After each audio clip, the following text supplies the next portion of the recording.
We've been talking about taking the derivative of a function and seeing that the derivative itself is a function. So the derivative may also have a derivative. The derivative of a function is known as the second derivative of the function and is denoted f double prime of x. So instead of a single prime for the regular derivative, we have a double prime for the second derivative. And then we have, analogously, y double prime would be another way of writing the second derivative. We can use this other notation with the d's, and you put a little superscript 2 on the d on top and on the dx down below. Or similarly with the y, you'll see a superscript 2 to indicate the second derivative. Notice on top, the superscript goes on the d, and down below it goes on the dx. You'll see more next semester why this notation is the way it is, but just to give you some idea, that superscript 2 on the top simply indicates that it's the second derivative, and the superscript 2 on the dx down below indicates that both differentiations were with respect to x. Don't worry too much about that right now. That doesn't make any sense really, but you'll see what other type of differentiation you might do next semester. For example, let's find the second derivative of the function f of x equals x squared minus 1.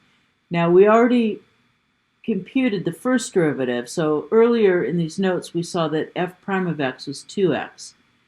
So f double prime of x, which by definition is the derivative of f prime, will be the limit as h approaches 0 of f prime of x plus h minus f prime of x over h.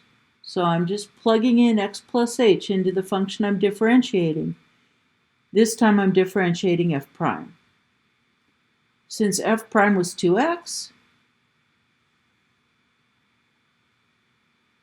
I replace the x with x plus h. That gives me 2 times x plus h. I'm subtracting off f of x, which is f prime of x rather, which is 2x over h.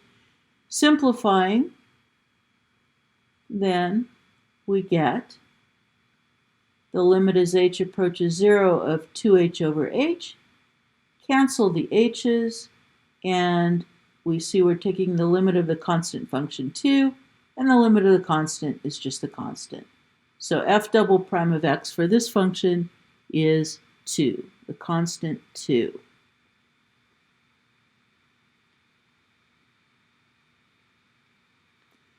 The derivative of the second derivative is, not too surprisingly, known as the third derivative.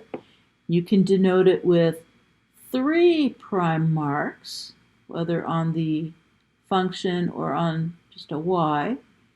And with this other notation, you denote third derivative with superscripts. And again, the superscript on top is on the d, indicating there were 3 differentiations. The superscript down below is on the dx, indicating all 3 were with respect to x. So for example, let's find the third derivative of f of x for f of x equals x squared minus 1. Now we just computed that for this function, the second derivative is the constant function 2. So the third derivative, which is the derivative of the second derivative, will be the limit as h approaches 0 of f double prime of x plus h minus f of x over h. Now, since f double prime is the constant function 2, its output is always 2, regardless of the input. So f double prime of x plus h will be 2, just like f double prime, I forgot my 2 prime marks here, f double prime of x is also 2. F double prime of anything for this function is 2. So we get 2 minus 2 on top, which of course is a 0. And simplifying the 0 over h, that simplifies to 0. And then the limit of a constant function is just the constant. So the third derivative of this function f is the constant 0 function. Quick note to relate this to something familiar in the real world. Since the first derivative gives a rate of change, in other words, a speed, the second derivative gives the rate of change of the speed, and rate of change of speed is called acceleration.